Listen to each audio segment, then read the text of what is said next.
사랑해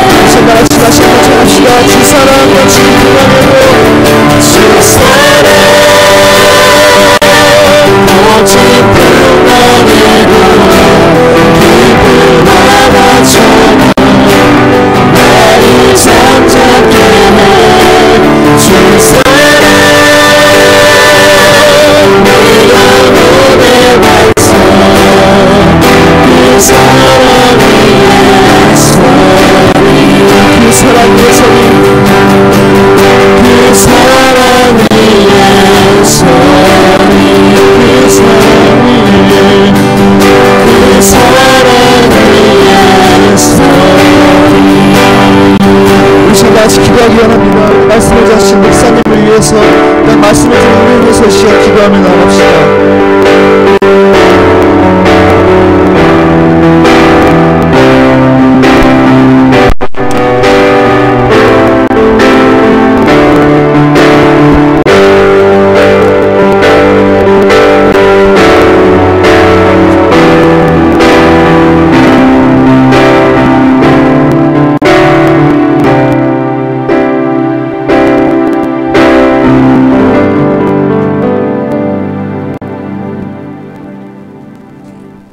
은혜를 진심으로 감사드립니다. 오늘도 우리의 발걸음을 주님 전으로 인도해 주시고 하나님의 말씀을 우리의 마음판에 새길 수 있는 복된 시간 허락하여 주시니 감사합니다.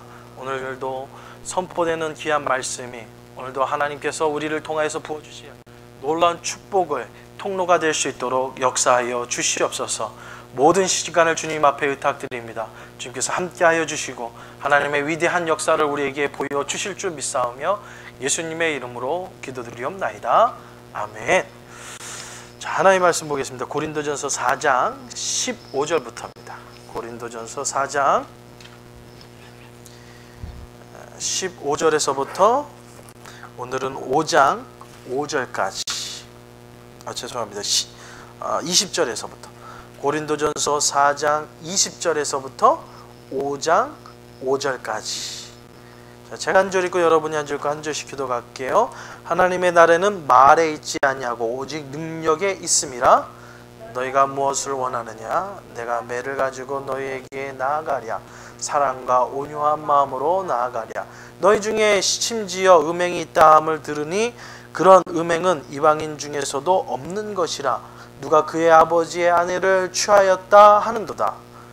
그래도 오히려 교만하여져서 어찌하여 통관이 여기지 아니하고 그 일을 행한 자를 너희 중에서 쫓아내지 아니하였느냐. 내가 실로 몸으로는 떠나 있으나 영으로는 함께 있어 거기에 있는 것 같이 이러한 일을 행하는 자를 이미 판단하였노라.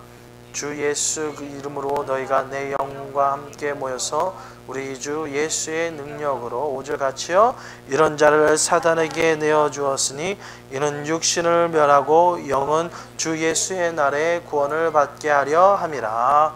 아멘. 아멘. 아니 이렇게 좋은 공간 놔두고 이렇게 거기로 가셨겠을까? 왜 앞에 앉고 쓰기도 편할 텐데. 여러분 고린도 교회를 잘 나타낼 수 있는 두 가지 띠이 있습니다. 고린도 교회는 여러분께서 이제 자꾸 대답을 안 하니까 제가 좀 약아져요. 그래서 이제 여러분이 답을 할 수 있는 좀 더 쉬운 것들을 좀 계속해서 개발해 나가는 것 같습니다. 고린도 교회는 두 가지로 표현할 수 있다. 첫 번째는 하나님의 손. 하나님의 손. 문제가 많음에도 불구하고 하나님께서는 고린도 교회를 사랑의 손으로 도듬어 주신다. 두 번째는 바로 십자가. 모든 문제는 십자가 아래서 해결될 수 있다. 그래서 여러분에게 이제 다음 주부터 물을 때 고린도는 두 가지로 표현할 수 있습니다. 첫 번째는 하나님의 손, 두 번째는 십자가. 아셨죠? 자, 고린도 교회는 두 가지로 표현할 수 있습니다. 첫 번째는 운동. 다시. 첫 번째는 하나님의 손. 두 번째는 십자가. 그래서 하나님의 사랑의 손. 모든 문제는 십자가 아래서 해결될 수 있다. 고린도 교회가 가지고 있는 네 가지 큰 문제가 있었죠. 첫 번째, 우선순위로 따지면 첫 번째 뭐예요? 맞죠? 분쟁.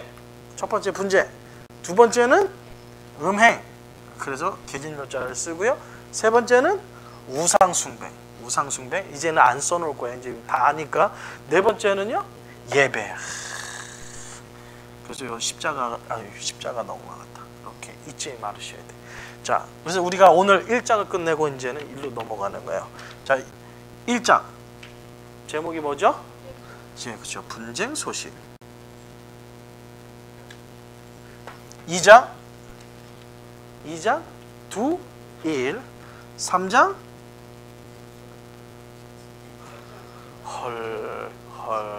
자, 두 지혜, 두 일. 그 다음에 4장 맡은 자 충성. 자, 오늘부터 이제 배워야 될 음행에 대해서. 자, 5장은요. 모를 사람이 몰라요. 안 가르쳐 줬으니까. 근친상간이에요. 이제는.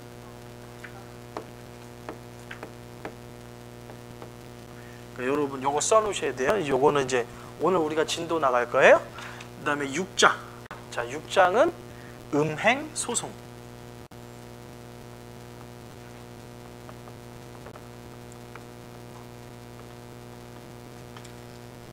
자, 요거를 이제 우리가 배우게 되겠습니다. 자, 고린도 교회는 두 가지로 설명할 수 있습니다. 첫 번째는 두 번째는 십자가. 할렐루야. 그것을 설명할 수 있습니다. 그래서 그 중에서 오늘 네 번째 4장인 자, 맡은 자 충성. 자, 맡은 자 충성, 바로 청지기상에 대해서 얘기할 수 있는데요. 이 맡은 자 충성의 이 청지기상을 세 가지로 표현할 수 있다고 하였습니다. 그래서 지난 시간에 배웠던 하나님의 재산을 관리하는 우리는 뭐라고요? 하나님의 청지기다. 그래서 이 맡은 자 충성에서 4장에서 맡은 자 충성에서 제일 중요한 거는 바로 우리는 하나님의 청지기다. 그래서 우리 교회를 예를 들어서 목사, 장로, 권사, 안수집사, 집사, 평신도가 어떻게 유지되어야 되는지를 여러분에게 설명해 드렸어요. 자, 약간 복습해자면요. 자, 이렇게 6칸이 있잖아요. 자, 맨 위에 칸이 누가 돼야 된다고요? 맨 밑 평신도. 그렇죠. 평신도. 그리고 맨 밑에 칸에는요. 목회자.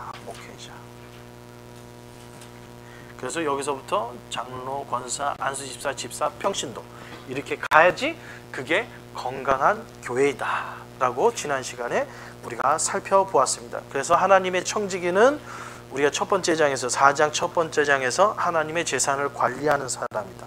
유일한 관심은 하나님을 기쁘시게 하는 것이다. 세 번째, 하나님은 우리의 하는 일에 대해서 상을 베풀어 주신다 까지가 지난 시간에 배운 내용이 되겠습니다. 오늘부터 여러분이 배워야 될 것은 바로 2번째, 세상에 땡땡땡이가 되는 것을 두려워하지 않는다. 그래서 땡땡땡이라는 바로 구경거리입니다.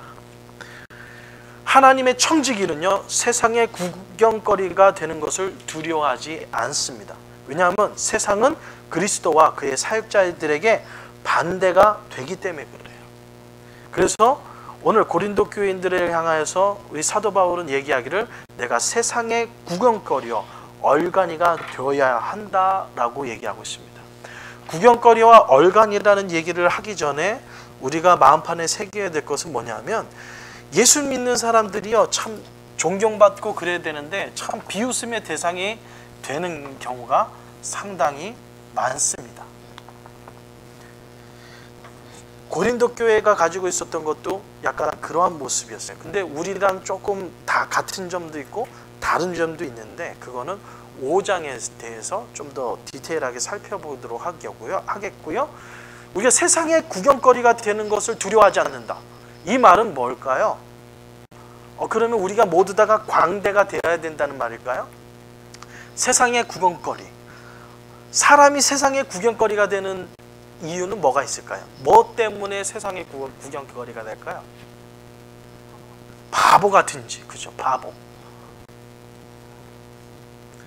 그래서 예전에 우리 그 동네 보면 좀 이렇게 죄송합니다만 못 사는 동네 보면 머리에 꽃 꽂고 다니는 분 한 분들은 꼭 있었어요. 그죠?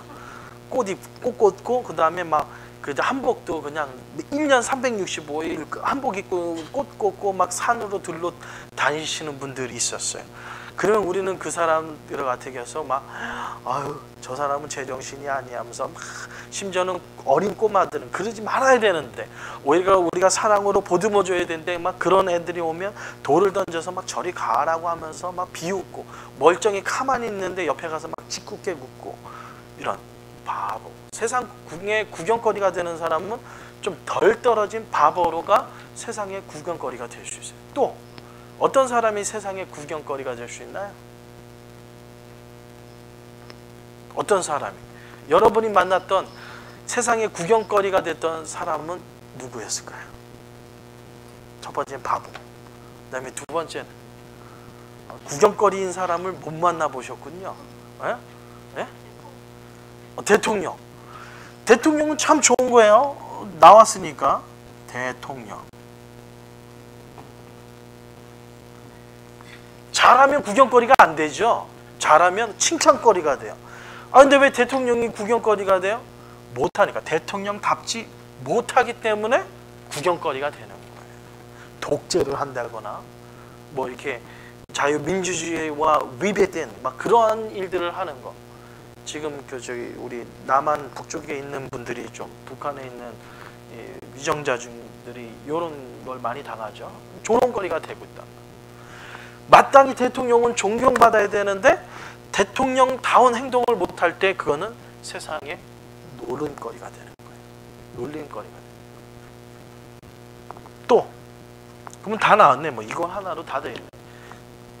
마땅히 뭐 의사면 의사답지 못할 경우, 뭐 판사면 판사답지 못할, 사람은 사람답지 못할 경우, 마땅히 우리가 가지고 있는 주관적인 것에 행하지 못할 경우에는 그 세상에 조롱거리가 돼요. 근데 오늘 사도 바울은 우리 하나님의 청지기는 세상에 조롱거리가 되어야 된다고 얘기하고 있어요. 아, 그러면 우리가 바보가 돼야 되나? 저 예수 믿는 사람 하면서 그냥 막 돌 던지고, 그다음에 예수 믿는다고 막 이러면서 이런 바보 짓을 얘기하는 걸까?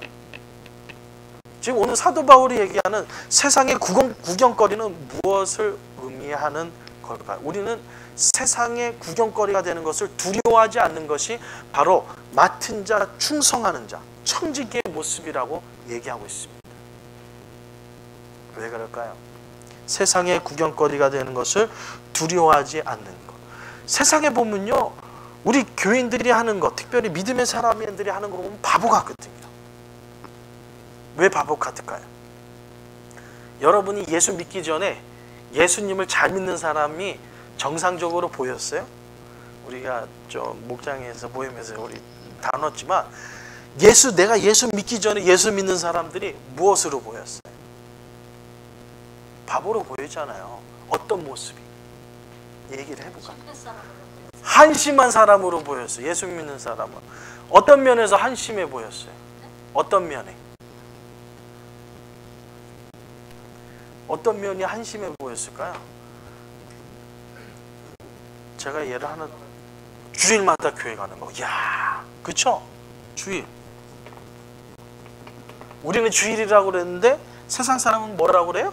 일요일. 일요일은 뭐예요? 노는 날. 근데 노는 날인데 예수 믿는 사람 주일날 가가지고 노는 게 아니라 정말 죽도록 일하죠. 우리는 좀 그런 게 없어졌어요. 저번에 설명했지만 제가 한국에 있을 때, 전도사 할 때 저의 그 주일날 일정이 그렇습니다. 새벽 4시에 일어나야 되고요. 아니, 그 전에 일어날 때도 있어요. 왜냐면 새벽 4시 반이 주일날도 새벽 예배가 있어요. 어른 새벽 예배 끝나고요. 그러면 6시에 주일학교 새벽 예배가 있어요. 중고등부. 여러분, 여기는 미국은 주일학교 새벽 예배 모르죠? 거기는 주일학교 중고등부도 새벽 예배가 따로 있어서 6시에 새벽 예배 끝나면요, 7시에 일부 예배가 시작돼요. 일부 예배를 딱 끝나고 나면요, 9시에 주일학교 예배가 시작되고요. 9시 예배가 끝나면요, 주일학교 9시 예배가 끝나고요. 그거 끝나면 11시 예배가 있고요. 우리가 얘기하는 대예배. 그 다음에 2시가 되면 그 중고등부 예배가 있고요. 중고등부 내지 청년들 예배가 있었고요. 오후 4시에는 주일학교 오후 예배가 있었어요. 주일학교도 주일날 오전 예배가 9시에 있었고 오후 예배가 4시에 있었어요. 주일학교도 요즘에는 뭐 없지만 4시 예배, 주일학교 예배가 끝나면요 6시에 찬양 예배가 있어요. 그리고 나서 저녁 8시에 저녁 예배가 있었어요. 이야, 새벽 4시에 일어나서 교회 일 다 끝나고 나면 집에 오면 몇 시일까요? 8시 예배 끝나고, 그러면 이제 교육자 회의하고, 교육자 회의 끝나고 좀 이거 뭐 좀 차주 마시고 이렇게 자유 토론하다가 집에 오면 11시, 12시. 이야. 근데 그건 목사님, 그건 전도사님, 사역자니까 그렇죠? 아니에요. 애들이 그래요. 학생들이 그래요. 왜냐하면 예배 때 그 중간중간에 성가대 연습 있죠. 교사들 미팅이 있죠. 교사로 봉사하죠. 성가대로 봉사하죠. 성도들도 마찬가지예요. 저녁 예배 빠지면 큰일 났어요. 여러분은 그런 경험 없죠? 저는 그 못된 짓 했지만 주일날, 그러니까 주일하고 수요일날 예배는 안 빠졌어요. 심지어는 가출하는 가운데서도요, 예배는 항상 빠지지 않았어요. 수요 예배부터 시작해서 주일 예배도 안 빠져요. 워낙 몸에 배서. 왜냐하면 어렸을 때 주일 오후 예배를 제가 산에 가서 놀다가 깜빡했거든요. 근데 주일학교 선생님이 성진이가 주일 예배 오후 예배 때 안 보이던 이 한마디가 아버님 귀에 들어가서요, 얼마나 맞았는지 몰라요. 그냥 맞는 게 아니라 그냥 죽도록 맞았죠. 죽도록. 그러고 나서 예배는 꿈도 꿀 수가 없는 거. 아니 이게 노는 날이 아니라 그냥 죽도록 일하거든요, 사람들이. 아니 세상 사람들은 룰루랄라 놀러 가고 산으로 들러 가족들과 함께 하는데, 믿음의 사람들이라는 사람은 주일날 교회 가지고 거기서 뭐 하는지 궁금하잖아요. 뭐 하는지 거기서 살고 또 막 일하고 갔다 와서는 어이구 다리야 힘들다 그러고, 도대체 뭘 했길래. 모르는 사람은 모르죠. 그 하는 것이 바보 같아요. 또 어떤 게 바보 같을까요? 예? 예? 전도하는 거. 전도. 야, 전도하는 거 보면 바보 같아요. 아니 그거 믿고 그거 쪽지 보고 누가 예수 믿는다고 거기서 막 기타 치고 찬양하고 예수 믿으세요, 예수 천국, 불신 지옥 막 이러고 다니는 거 보면 참 한심하다. 밥 먹고 그렇게 할 일이 없나? 막 그런 얘기 나오죠. 또 하나만 더 해볼게요. 아픈데 기도. 오케이, 기도. 그죠? 뭐 기도가 다 만병통치약이야? 만병통치약도 되고 기도하면 다 되는데 뭐든지. 아니 내가 노력하고 내가 수고하고 뭐 해야지, 기도만 하면 다 되는데. 야, 그런 거 보면 정말 바보 같은 것들을 보여줘. 근데 이 모든 것들이 바보 같은 짓이라 할지라도 이것을 통해서 조롱받는 것을 두려워하지 말라는. 마땅히 주일을 거룩하게 지켜야 되는데 주일 예배만 딱 앉아서 땡 끝나면 밥 먹고 샥 집에 가는 사람. 여러분, 주일 지켜서도요, 이거는 우리가 얘기하는 세상의 조롱거리가 돼요. 조롱. 이거는 조롱받아 마땅한 거예요. 근데 주일을 정말 하나님이 기뻐하심으로 거룩하게 드리는 거에 대해서 세상 사람이 조롱하는 것을 두려워하지 말라는 거예요. 이거는 두려워해야 돼요. 주일 예배만 딱 드리고 그냥 밥 먹고 슝슝 가는 거. 여러분, 이거는 우리가 두려워해야 돼요. 근데 주일을 정말 온 마음을 다해서 드리고 그런 걸 두려워하지 말라는 거예요. 전도도 마찬가지예요.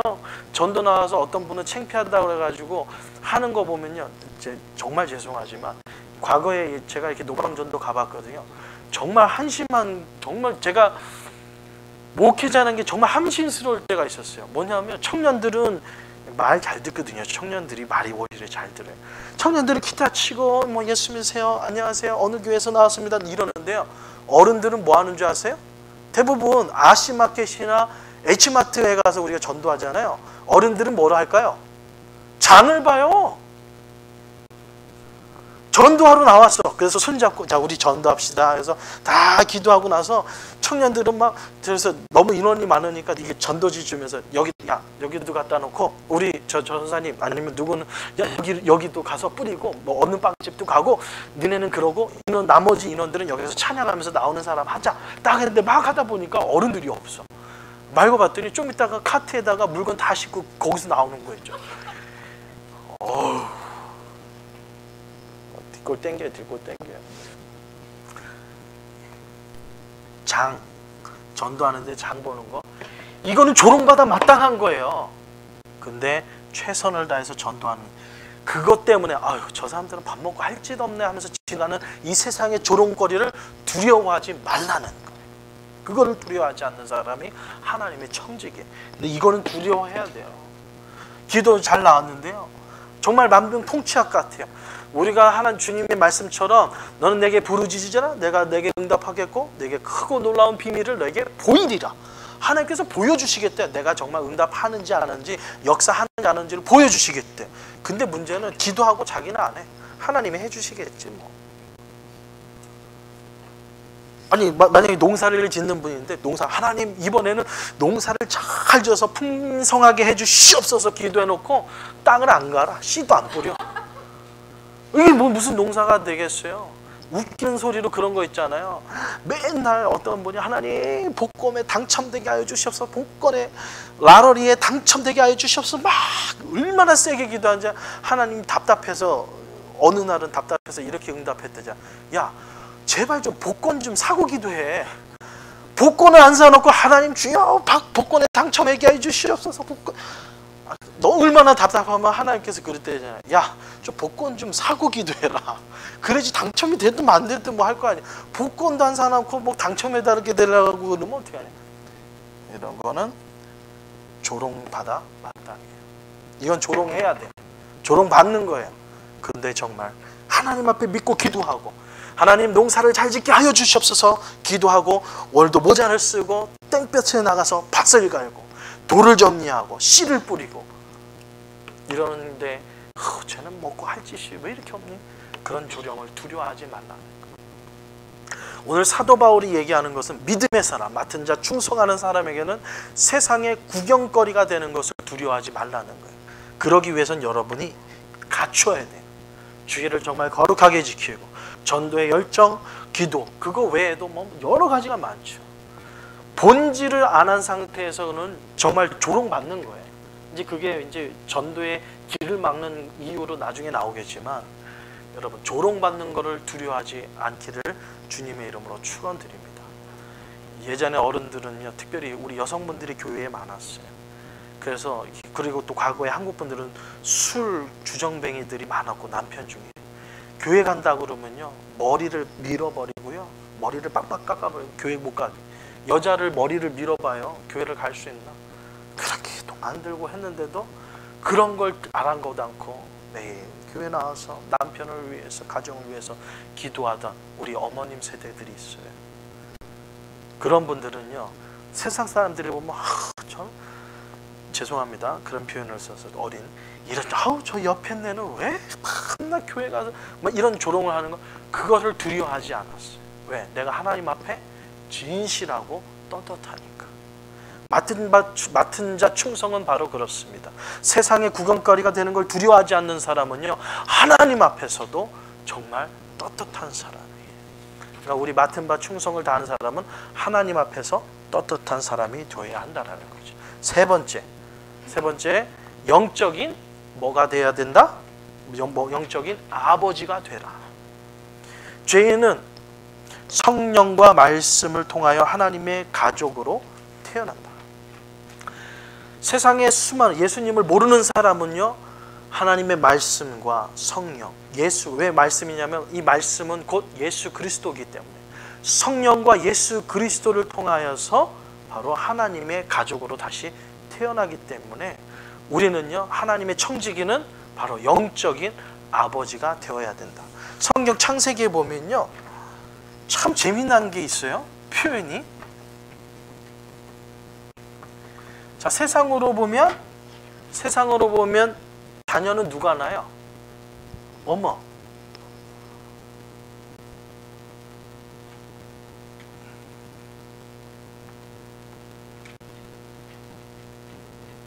아버지는요?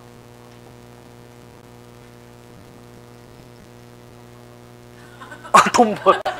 오케이, 돈 벌러. 이거는 세상은 어머니는 날 낳으시고 잘 기르시고 아버지는 돈 벌러 가는 게 세상의 일이에요. 근데 창세기 보니까 놀라지 마세요. 창세기에는요 아버지 이거는 이제 이게 믿지 않는 사람, 여기는 예수 믿는 사람. 창세기에 보면요 아버지 날 낳으시고 어머니 날 기르시고. 이게 말이 됩니까? 아버지가 어떻게 자녀를 낳아요? 근데 낳는다라고 표현하고 있어요. 어머니는 기르시는 거다. 이거는 생명적인 것을 낳는 이런 의미가 아니에요. 영적인 의미를 담고 있습니다. 하나님 아버지께서 우리의 죽어져가는 영혼들을 품에 안으시고 잉태하셔 낳은 것처럼 우리는 그래서 청지기는 영적인 어머니가 아니라 아버지가 되라는 것이 오히려 성경적입니다. 왜냐하면 성경적인 거는 아버지가 낳는 거기 때문에, 좀 더 디테일하게 하면 이 생명의 씨앗은 남자로부터 오기 때문에 그래요. 좀 더 이 생물학적으로 얘기하면. 그래서 성경은 아버지가 나를 낳는다 그래요. 그래서 청지기는 바로 자녀를 생산하는 것이 바로 청지기라는 거예요. 자녀를 생산한다는 것은 하나님 나 구원받았으니까 됐습니다, 이게 아니라 나로 끝나는 게 아니에요. 대를 이어서 계속해서 아브라함과 이삭과 야곱으로 하나님의 축복이 계속해서 몇 대까지, 성경으로 표현하면 1000대에 이르기까지 하나님의 놀라운 축복이 임하도록 우리는 육신의 대도 이어야 되지만 영적인 대를 잇는 믿음의 사람이 되어야 한다는 거예요. 여러분에게도 영적인 아버지가 있을 거예요. 분명히 여러분을 낳으신 아버님이 있어요. 여러분을 길러주신 어머님이 있어요. 근데 영적으로 여러분을 낳아주신 분이 있어요. 여러분은 누가 낳았나요? 누가 낳았어요? 그냥 내 스스로? 스스로? 저는요, 육적으로도 저희 부모님이 낳으셨고요. 그 다음에 영적으로도 저희 아버님이 낳으셨어요. 왜냐하면 제가 그렇게 방황할 때에 저를 끝까지 포기하지 않는 사람이 있었어요. 누구요? 저희 부모님이었어요. 언젠가는 돌아온다. 언젠가는 하나님께서 저 영혼을 하나님께서 크게 쓰시리라 믿는다라는 그 믿음을 가지고 끝까지 하나님 앞에 기도했어요. 근데 목사님 아들임에도 불구하고 고등학교 2학년 때 예수님을 나의 구주로 영접했어요. 목사님 아들이면 교회에서 태어나서 교회에서 자랐는데 정말로 예수님을 나의 구주로 영접한 건 고등학교 2학년 때. 그 고등학교 2학년까지 저희 부모님이 저의 영혼을 가슴에 안고 계속해서 기도했단 말이에요. 그래서 고등학교 2학년 때 저는 예수님을 나의 구주로 영접하면서 이 세상에 영적인 사람으로 태어나게 됩니다. 보이지 않는 여러분을 가슴에 품에왔던 사람들이 분명히 있을 거예요. 여러분이 예수 믿게 하기 위해서, 여러분이 하나님의 자녀가 되기 위해서 여러분을, 심지어는 어떤 분은 뭐 몇 주 만에 낳을 수도 있고요. 어떤 분은 정말 몇십 년을 가슴에 품에 안고 그런 분이 있어요. 누구 때문에 예수 믿게 됐어요? 우리 지사님은 간증에서 얘기했던 것처럼 안에 식모죠. 예, 우리 지사님이 아프셔서 이 도와주러 들어오신 분이 있는데 그분이 매일같이 하나님 예수 믿게 해주세요. 우리 주인님 예수님 믿게 해주세요. 막 그렇게 기도해. 나중에 어느 순간에 내가 교회 와서 봤더니 우리 지사님을 품에 안고 영적으로 품에 안고 기도하시던 분이 계셨다는 거예요. 그러니까 그냥 무직정 교회 가고 싶은 마음이 생겨요. 여러분을 품에 안았던 사람 누굽니까? 우리 지사님 누가 품에 안으셨었어요? 어머님이 기도하셨구나. 우리 지사님, 예, 스스로 잘 모르겠어요. 우리 승희 지사님은 어떻게 못하시나? 그럼 여기도 부모님. 윌슨, 그렇죠. 윌슨 사촌형이 하나님 영욱이 예수 믿게 해주세요. 몇 년 만에 예수 믿게 돼서 기도한지. 한 몇 년 동안 기도했대, 윌슨 전사님. 언제 봤는데? 초등학교, 그러면 한 10년? 10년 되는 건가? 10년 동안, 사촌형이 10년 동안 하나님 영욱이가 교회 갔으면 좋겠습니다. 예수 믿었으면 좋겠습니다. 10년을 품에 안고 영욱이를 딱 낳은 거예요. 예수 그리스도 나의 구주로 영접하면. 오케이. 일찍 왔네. 5년 좋아요. 우리는 하나님의 청지기는 영적인 아버지가 되어야 된단 말이에요. 여러분, 영적으로 누굴 낳기 위해서 여러분의 가슴에 안에 품은 사람이 있습니까? 그러면 올바른 청지기가 되지 못한다는 거예요. 하나님의 신실한 청지가 되려면요, 항상 누가 있어야 돼요? 영혼을 잉태하는 그게 있어야 된단 말이에요. 하나님, 이 사람이 뭐 예수를 믿고 잠깐 뭐 이렇게 시리에 빠졌든지 아니면 예수님을 전혀 모르는지 하나님 예수 믿게 하여 주시옵소서라고 여러분을 위해서 기도하였던 것처럼 여러분도 품에 안는 사람이 있어야 돼요. 근데 없죠? 그냥 너무 하얘, 그죠? 깨끗해도 너무 깨끗해. 글쎄 누구를 위해서 기도해야 될까? 막 이런. 없다면 여러분 오늘부터요, 여러분의 신실한 청지기가 되기 위해서 여러분 잉태를 하셔야 됩니다. 잉태를 하셔야 돼요. 여러분이 하나님의 신실한 청지기가 되기 위해서 청지기의 사명을 감당해야 되고요. 두 번째는 세상의 구경거리가 되는 걸 두려워하지 않아야 되고요. 세 번째는 영적인 아버지가 되어야 합니다. 두 가지는 여러분이 잘하고 계시는 것 같아요, 제가 봐도. 근데 우리 나눔교회가 좀 취약한 게 뭐냐면 영혼을 잉태하시는 분이 없으세요. 가슴에 꽉 목사님 기도해 주세요. 이 사람이 예수 믿게 해달라고 기도해 주세요. 이분이 나눔교회 나와서 같이 신앙생활하게 좀 기도해 주세요. 이 가슴에 품는 분이 없어요. 그게 조금 안타깝죠. 여러분 품으셔야 됩니다. 네? 그래서 영혼을 낳으셔야 돼요. 그것이 바로 청지기의 사명이다. 자, 복습합니다. 고린도전서 4장 맡은 자 충성. 첫 번째 맡은 자 충성이 하는 사람은 첫 번째 뭐가 돼야 됩니까? 좀 씩씩하게요. 자, 맡은 자 충성하는 사람은 첫 번째 뭐가 있어야 돼요? 청지기가 돼야 됩니다. 두 번째, 구경거리가 되는 거를 두려워하지 말라는 거예요. 구경거리 이러면 아까처럼 여기 확률이 높아요. 구경거리가 되면 안 되고요. 구경거리가 되는 것을 두려워하지 말라. 세 번째, 영적인 아버지. 아무래도 시험을 쳐야 되나 우리 한국 분들은 이 시험에 너무 자유함이 있다 보니까 여러분이 이게 하는 것 같아요. 여러분 그러시면 안 돼요. 자, 오늘 드디어 고린도전서 5장입니다.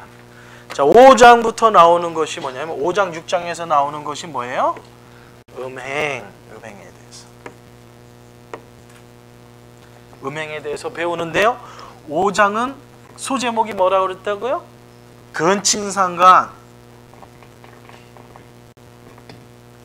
오늘 2절에 나오죠. 오늘 본문 2절 한번 누가 읽어 주실까요?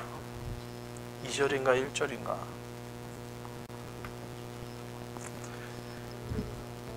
예, 5장. 벌써 성경책 다 덮으셨나?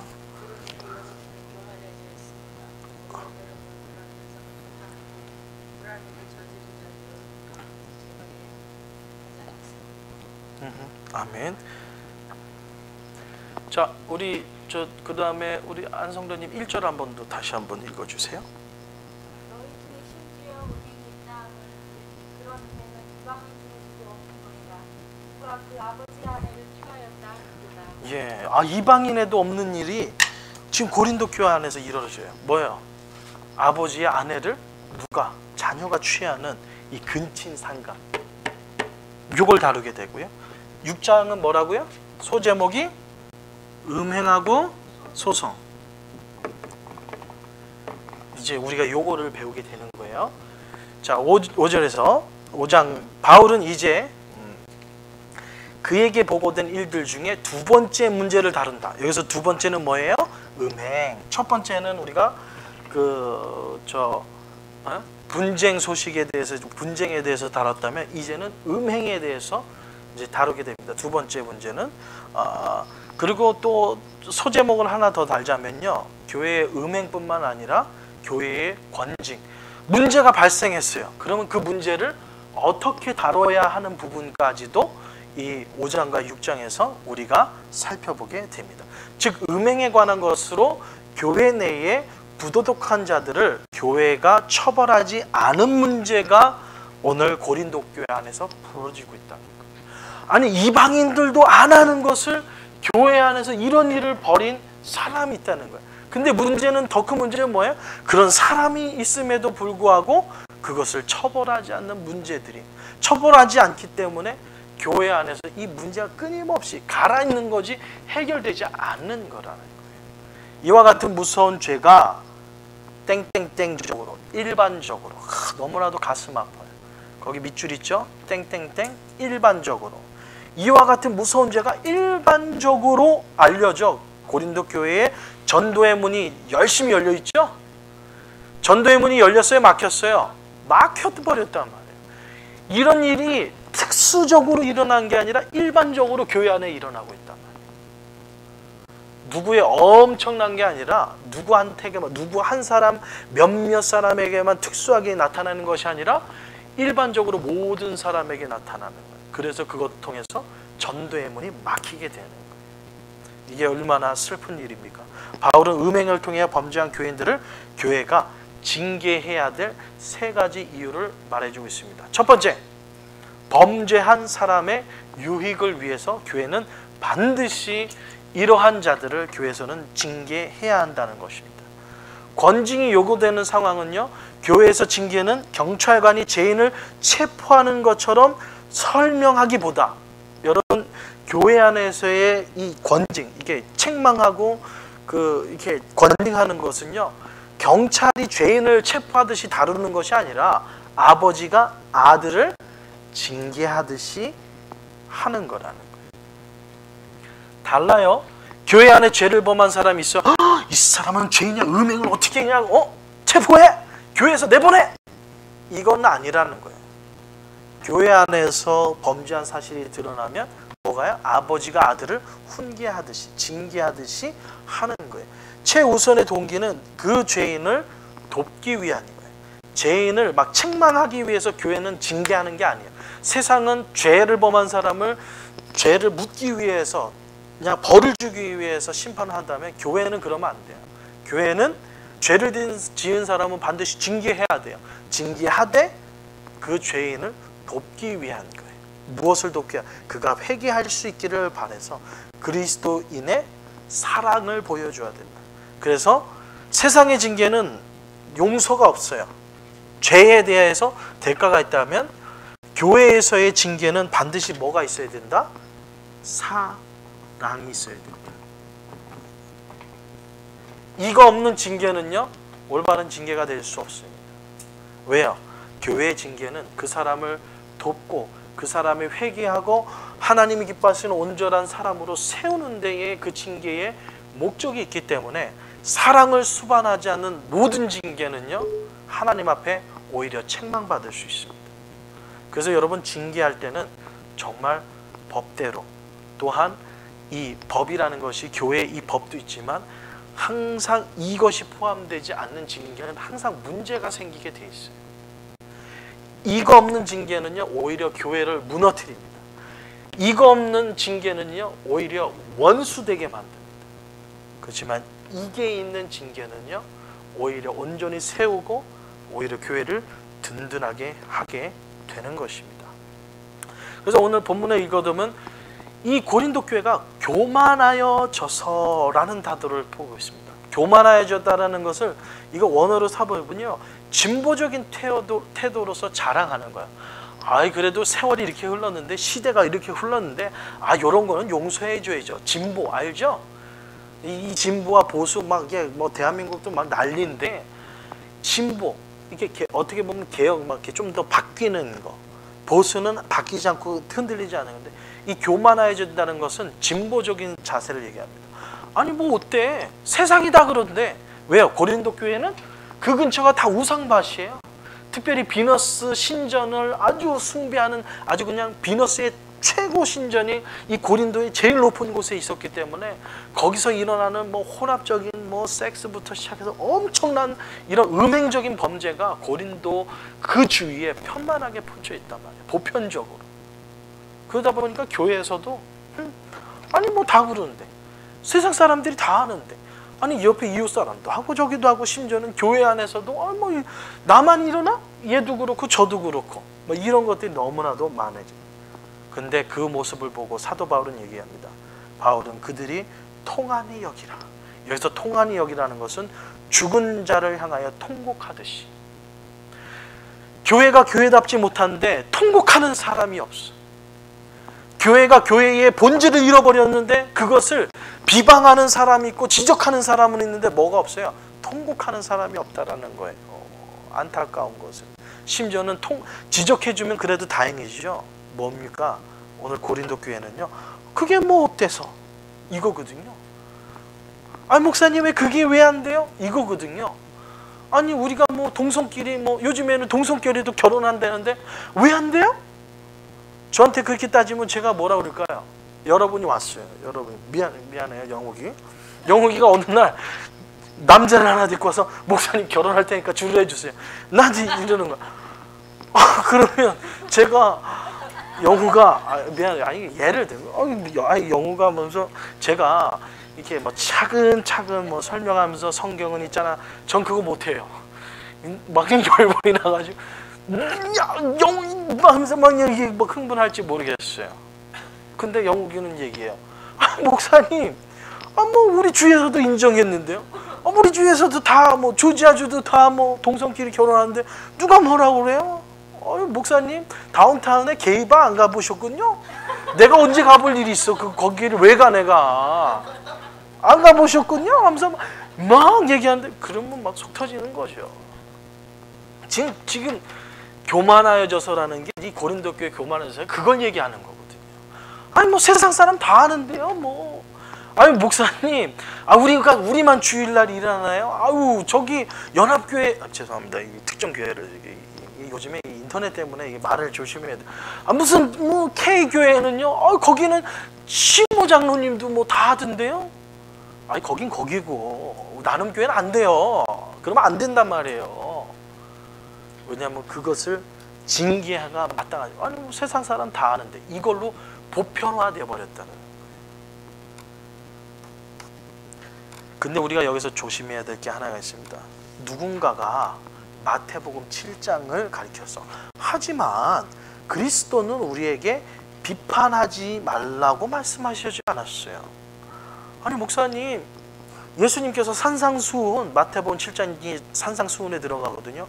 산상수훈 이제 5장부터서 이렇게 복에 대해서 가난한 심령이 가난한 자는 복이 있나니 천국이 저일 것이요. 막 이거 얘기하는 산상수훈이 쭉 나오면서 7장에서 예수님이 말씀하신 거거든요.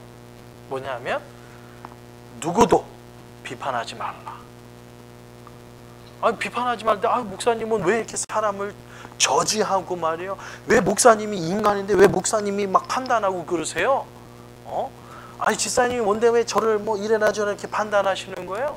성경의 마태복음 7장에 보면 예수님은 아무도 비판하거나 판단하지 말라고 하셨는데 목사님 왜 그러시는 거예요? 성경대로 사신다는 분이. 그러면 할 말이 없죠. 그죠? 미안해. 잘못됐어. 뭐 이래야 될까요? 그런 말씀을 잘못 이해한 거예요. 잘못. 마태복음 7장에서 말하는 거는요, 바로 동기를 나타납니다. 동기. 그래서 여러분 동기와 행동을 여러분 구분하셔야 돼요. 여러분 동기에 대해서는 비판하시면 안 됩니다. 그렇지만 행동에 대해서는 여러분이 비판할 줄 아는 지혜가 우리에게 필요합니다. 그럼 목사님 동기는 뭐고 행동은 뭡니까? 여러분에게 쉽게 표현하면요, 동기는요, 왜? 무엇 때문에? 그 사람이 왜 그랬지? 이거는 말이에요. 이렇게 추측하는 거 있죠. 이런 비판을 하지 말라는 거예요. 오늘 마태복음 7장에 나오는 예수님께서 누구도 비판하지 말라고 얘기하는 것은요. 정말 그런 거야? 그 사람이 왜 그랬대? 뭐 이유 때문에 못된 사람이네. 뭐 이렇게 하는 거. 왜? 무엇 때문에? 그 사람이 추측하고 내 생각에는 아마 그 사람이 이래서 이랬을 거야. 라는 거. 그러니까 뭐 이렇게 옹호하거나 어떻게 보면 그 사람을 이렇게 하는 게 아니라 아마 그 사람은 내 생각에는 이게 사람들이 꼭 그렇거든요. 이게 국회의원들이 꼭 자주 요즘에 이제 한국에 이제 국회가 있잖아요. 국감이 있기 때문에 그런 게 많은데요. 이 국회의원은 이 국감 중에는 이제 체포할 수 없다라는 것 때문에 막 쏟아내요. 비방. 근데 얘기할 때 보면 자기는 빠져나가려기 위해서 제일 많이 쓴 게 뭐냐면 내 생각에는 팩트가 없어요. 팩트가 진실과 사실이 없어요. 그냥 내가 생각하기에는 그러지 않았을 거 아니야. 모함하고 막 이렇게 하는 거. 그거에 대해서는 뭐예요? 판단하지 마라. 비판하지 마라. 그 사람이 왜 그랬을까? 그 사람이 이래서 이랬을 거야. 보니까 그 집에 좀 돈이 없더라. 너무 가난하더라. 아마 그래서 훔치지 않았을까? 이런 거, 이런 비판, 이런 판단, 이런 것들을 하지 말라는 거예요. 그러면 우리가 해야 될 건 뭐냐면 그 사람의 행동, 결과, 바로 팩트, 부인할 수 없는 이 팩트에 대해서는 우리가 옳고 그름을 판단할 줄 알아야 한다는 거예요. 결과물에 대한 것. 사실에 관한 것은요, 여러분은 그 사람에 대해서는 그 옳고 그름에 대해서 여러분이 비판할 줄 아셔야 돼요. 일어난 결과에 대해서. 근데 결과가 없는 행동에 대해서는요, 여러분이 그거에 대해서는 비판하거나 그 사람을 판단하지 말라는 것이 마태복음 7장입니다. 오늘 고린도 교회가 이걸 못해요. 왜냐하면 동기에 대해 동기는 둘째치고 간에 이 완전히 결과적으로 음행한 결과가 나왔잖아요. 아버지의 아내를 자녀가 그것을 범하는, 어떻게 보면 어머니잖아요. 어머니. 뭐 이게 제가 보기에는 친어머니 같지는 않지만 이 성경의 전체적인 내용이 친어머니인데 그랬을까 싶기도 하지만, 아니 어떻게 아버지 아내를 이렇게 범할 수가 있냐 말이에요. 이건 완전히 결과적으로 나타난 거 아니야. 팩트가 완전히 결과가 드러난 거예요. 이 드러난 사실에 대해서도 고린도 교회는 뭐 목사님 그럴 수도 있죠. 왜? 주의가 다 그랬거든요. 그거에 대한 아무런 죄의식이 없는 고린도 교회를 비판하는 거예요. 우리는 다른 사람들의 동기에 대해서 비판할 수는 없습니다. 그렇지만 행동에 대한 결과에 대해서는 여러분, 우리는 교회이기 때문에 교회의 질서를 위해서 이것을 마땅하게 우리는 권징해야 될 우리 모든 교인들의 책임이 있습니다. 권징의 목적은요, 교인 한 사람을 잃는 데 있는 것이 아니라 그 죄인을 회개의 자리에 이르게 하여 심판하는 나라의 상을 잃지 않게 하는 거예요. 근데 이 일을 교회가 작을수록 못해요. 이 일을 교회가 작을수록 못해요. 이 말은 우리 나눔교회가 만약에 이런 죄가 아니라 이제 좀 이런 음행적인 일이 일어났을 때 교회가 작을수록 이런 것을 과감하게 행동하는 교회는 없어요. 왜 그럴까요? 왜? 교회가 작을수록 교회 안에서 막 음행적인, 아주 그냥 하나님이 싫어하는 것들이, 범죄한 일이 드러났다. 그러면 그것을 참 함부로 하기가 못해요. 자, 우리 교회 안에 음행적인 일이 벌어졌다. 그러면 어떻게 여러분 대처하시겠어요? 교회가 큰 교회일수록 이거를 공론화해서 이것을 딱 이게 어떻게 보면 저지를 해서 옳고 그른 것을 판단해서, 교회를 따지면 장로교 같으면 당회에서 이런 모든 것을 다 저지하고 해서 그것을 판단해서 올바로, 항상 이거는 사랑이 전제돼야 됩니다. 교회 안에서는 이게 전제되지 않으면 안 돼요. 아무리 음행이라 할지라도 여러분 이 사랑이 전제된 상태에서 해야 되는데, 작은 교회는 그거를 저지를 잘 못해요. 그러면 작은 교회는 대부분 이런 일들이 교회 안에 벌어졌다. 어떻게 할까요? 어떻게 할까요? 한마디로 제가 표현할게요. 뭘까요?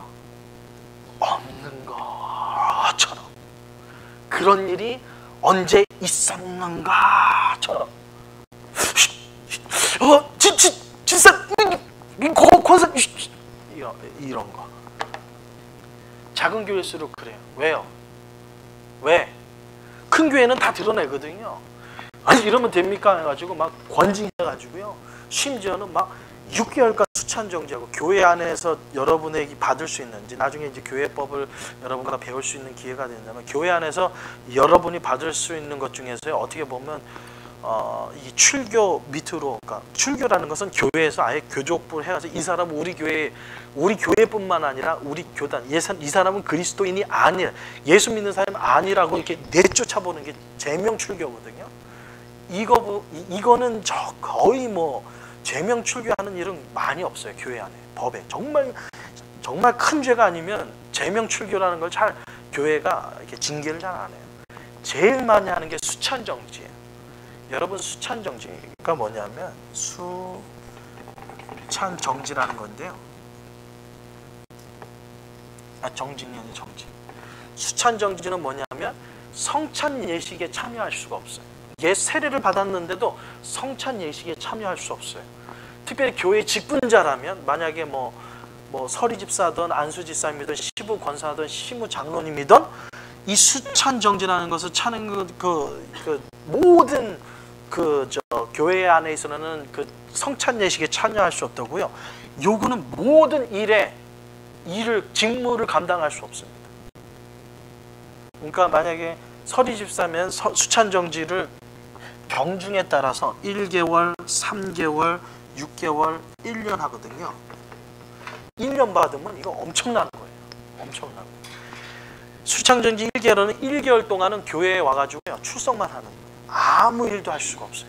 그냥 와서 예배 드리고 신교하고 그냥 조용히 가야 돼요. 그리고 이 수찬정지 기간 동안은요, 모든 공적인 예배를 빠지면 안 돼요. 빠지면 순찬정지가 계속해서 연장되는 거예요. 새벽 예배, 수요 예배, 주일 모든 공적인 예배를 다 참석해야 돼요. 왜? 근신이거든요. 이거는 교회 안에서 벌을 준 거에 대한 벌 받는 기간이기 때문에 이때는 모든 공적인 예배를 다 참석해야 돼요.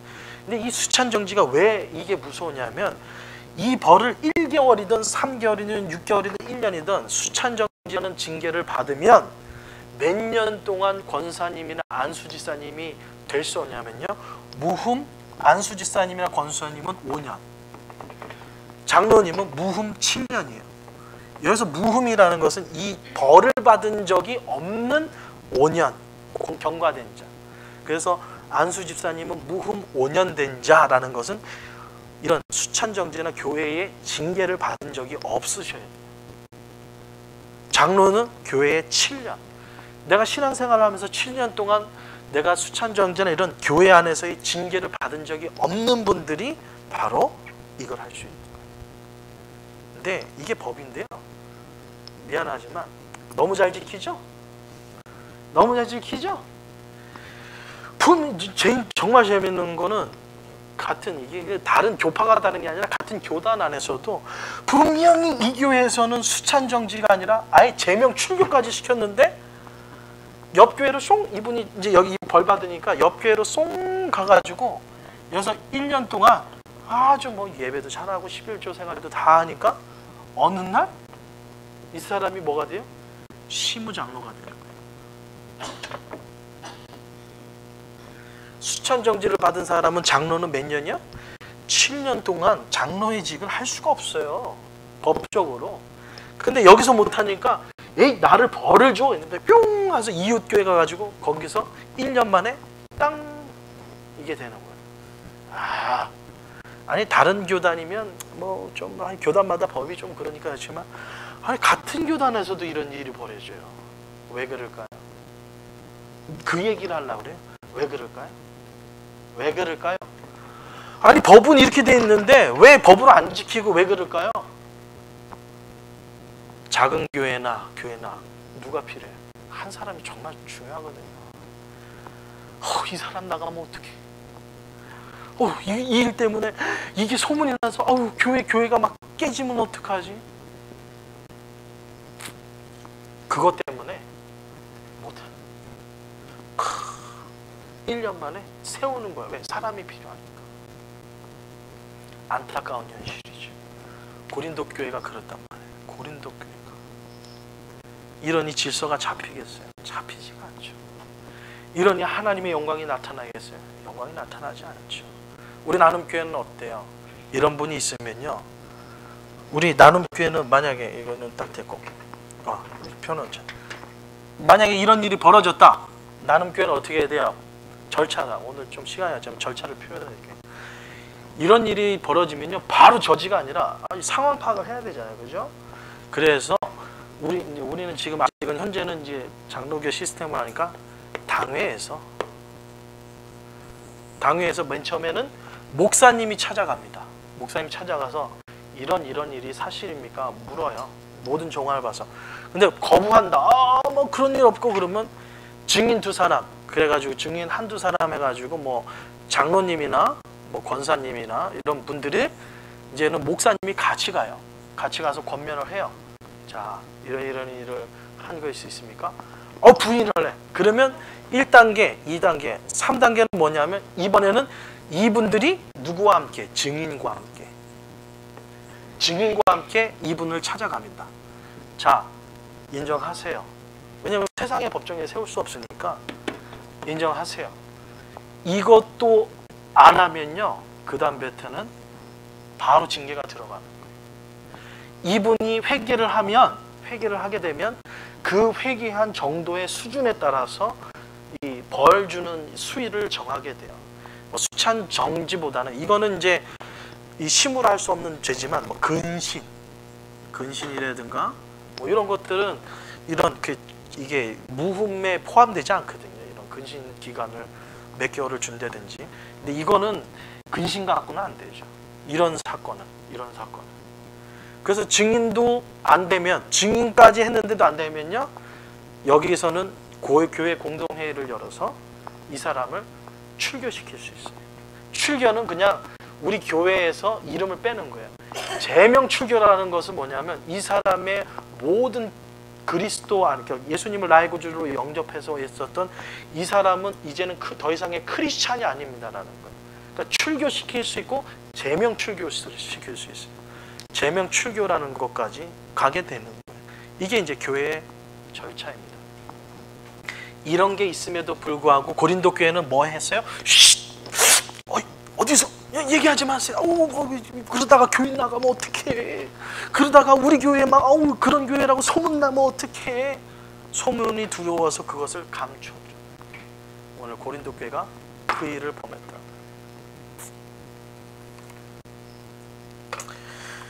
일단 오늘은 여기까지 하도록 해서 시간이 많이 갔기 때문에 사랑하는 성도 여러분, 그래서 권징의 목적은 여러분 꼭 기억해야 될 건 사랑이다. 이 사람을 회개시켜서 올바른 사람으로 세우는 게 목적이 있다. 그런데 고린도 교회는 그러한 일들을 하지 못했어요. 그러면 우리 믿음의 사람은 어떠한 절차를 통해서 우리 교회 안에 일어나는 수많은 문제와 분쟁들을 어떻게 해결해야 될 건가?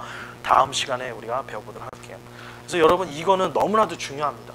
이거는 이번 주 다음 주는요, 교회에 일어나는 이 음행에 대해서 지금 우리가 주제이기 때문에 다뤘지만 그것뿐만 아니라 5장과 6장에서는 교회의 분쟁을 어떻게 해결할 건가에 대해서 잘 나와 있습니다. 그래서 여러분 이거 배워두시면요 아주 유익합니다. 그래서 꼭 다음 주에도 나오시면 감사하겠고요. 너무 뒤에 앉아있지 마시고 여기 앞자리 앉아서 이렇게 좀 쓰면서 그렇게 하면 되겠습니다. 기도하겠습니다. 사랑해 주님 감사합니다. 하나님께서 우리 나눔교회를 세워주셨습니다. 이것은 인간을 위한 교회가 아니라 하나님의 이름을 영화롭게 하는 하나님이 기뻐하시는 교회를 세우기 위하여서 나눔교회를 세웠습니다. 비록 우리가 시작이 미약하다 할지라도 우리 마음속에 우리 주위에 벌어지는 이 범죄에 하나님이 기뻐하시지 않는 일에 대해서 우리가 타협하지 않게 하여 주시고 고린도 교회 같은 그런 죄를 범하지 않도록 우리의 신념을 깨워주셔서 정말 우리의 잘못됨을 주님 앞에 자복하고 회개함을 통하여서 하나님이 기뻐하시는 온전한 교회로 세울 수 있도록 우리 나눔교회 온 성도님들을 축복하여 주시옵소서. 하나님을 기뻐하시는 삶을 위하여서 우리가 힘있게 달려나갈 때 하나님이 부어주시는 축복과 우리의 간구하는 기도의 응답이 있는데 응답의 축복도 없이 하나님이 부어주시는 은혜도 없이 살아가는 어리석은 우리의 신앙생활이 되지 않도록 날마다 하나님의 은혜와 기쁨 가운데 힘있게 신앙생활하는 하나님의 축복을 맛보는 우리의 모든 신앙생활 될 수 있도록 역사하여 주시옵소서. 지금은 우리 주 예수 그리스도의 은혜와 우리 아버지 하나님의 무한하신 사랑과 성령님의 감화 감동 위로 교통하심이 하나님의 말씀대로 순종하며 자복하며 인간을 위한 교회가 아니라 하나님이 기뻐하시는 교회를 세우기로 다짐하는 나눔교회 온 성도님들의 가정과 기업과 자녀 위에 이제로부터 영원토록 함께 있을지어다. 아멘.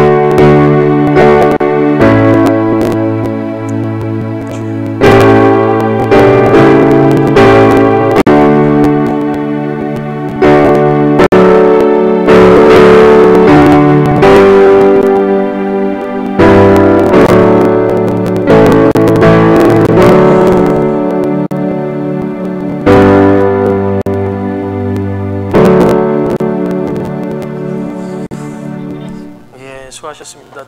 정말 다음 주에 너무 중요한 걸 배우거든요. 여러분 꼭 기억하시고 나올 수 있는 분들 꼭 같이 나오시면 좋겠습니다.